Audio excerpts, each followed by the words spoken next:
Okay, it's time for my next piece now, and modern technology has changed the world, including the sporting world as well. No more dead heats, and it's fair to say, no more trying to work out the photo finish. Joining me, we have Suzi Perry to tell me more about the advancement of technology in the sporting world. Hello, Susie. Hello, very nice to talk to you. Yeah, we're talking about sport and technology today, aren't we? Yes. And I think it's something really that we've taken for granted a lot over the years. When we look at broadcast, so we're looking at it from a broadcasting point of view. So when you analyze sport, you've got the slow motion, you've got the instant replays, you've got now you've got these spider drone cameras as well, giving us different angles and all this kind of stuff. We just take it for granted now that we can watch sport on our phone, on our apps. We can choose what we're watching. We don't Yeah. have to watch the director's cut either anymore, do we? With different cameras. And in my sport, in MotoGP, you can jump on board with different riders and really feel like you're on the bike, and how close they are and how fast they're riding. So, technology has been an amazing part of sport. As you mentioned, goal line technology, which has been so successful, I think.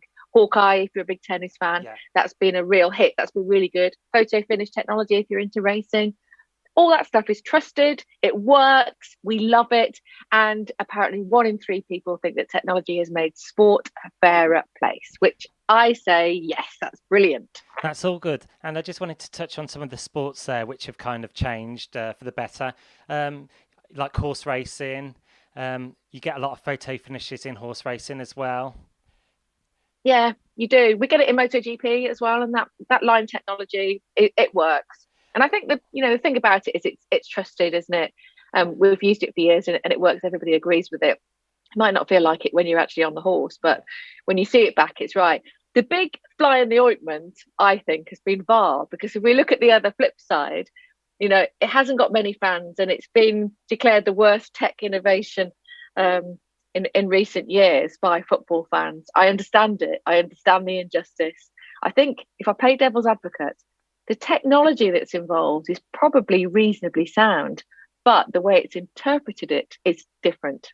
That That's recent, what's causing the problem, isn't it? that's true. That's that recent game against Leicester Chelsea. Was it Chilwell where the VAR didn't work in Chelsea's favour?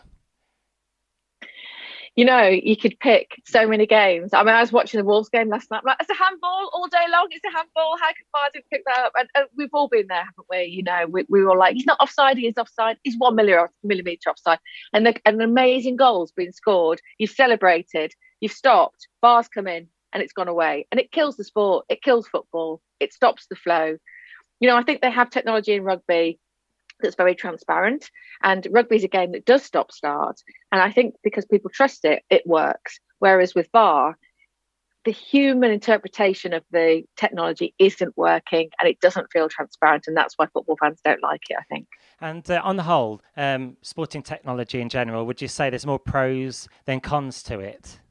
I would, Yeah. yeah, I really would. I'm a massive fan of sports technology, and from a broadcasting side, I mean, I'm talking about this obviously because we've launched this competition recently called Innovate 21, and we, as a broadcaster, we're looking for the next technological innovation that creates a better experience for the fan if you're watching TV. So, for example, if I can just make this a bit clearer, a couple of years ago, BT Sport, who are great with technology, they showcased 5G, 8K recently as well, providing, trying to provide free content on various different platforms. But they worked with an idea that somebody had called Watch Together. So now if you go onto the app, you can invite your friends in and you can split the screen so you can watch the sport and you can talk, celebrate, moan, shout, whatever with your mates all together. You can see each other. And it kind of makes this great social experience, which has obviously been invaluable over the last 12 months. But that was just a little seed of an idea that BT worked with, a small company, and it's come to fruition and it works beautifully on the app. It's really great. And that's what we're looking for. We're looking for something that enhances the experience of being involved in sport because it's such a huge part of our lives, isn't it? And instant replays as well. Has that made sport viewing, I guess, more four-dimensional, five-dimensional, maybe? Yeah. How many dimensions Yeah. are we in now? Yeah, I think it does, because it enables the analysis to be very clear. I think it can be very exact now. And in MotoGP, we have these incredible onboard cameras that work so well. I remember 25 years ago when I started, they were heavy and massive, and the riders didn't want them on their bikes because they affected the balance of the bike. Now, the quality of the picture is incredible. Obviously, broadcasts live. They also chase cameras, so they have this intelligence as well. So they're kind of doing the filming for you, and you can jump on board with the rider. So yeah, I love the way that technology can enhance a sport, and there are so many ways to do that. There's even mundane ways like the under soil heating that we would never think about. But back in the day, lots of matches used to get postponed because the pitch was frozen. That's a game changer in itself, isn't it? That's true. And 75% polled found that technology has made viewing sport more of an enjoyable experience as well.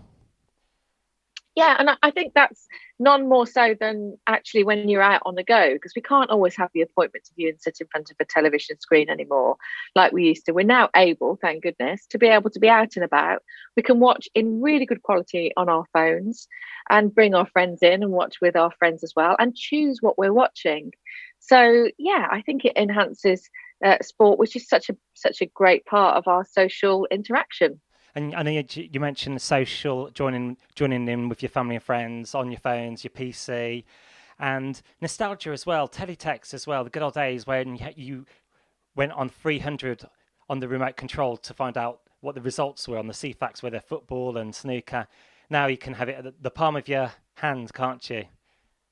Yeah, you can. There's something very nostalgic. I remember when I was growing up in the Midlands, my dad would go out and get the paper, the sports paper, which was called the Pink, and you'd have all the results in that paper, and then it moved on to television with teletext, as you say. You could find out what was going on, and this is just, these are just more advancements now. Yes, it's on our phone, and we can change our notifications and so on to have the amount of information that we want to have. So we're very much more in control, I think, of what we can watch and how we can enjoy it. And you just said advanced as well.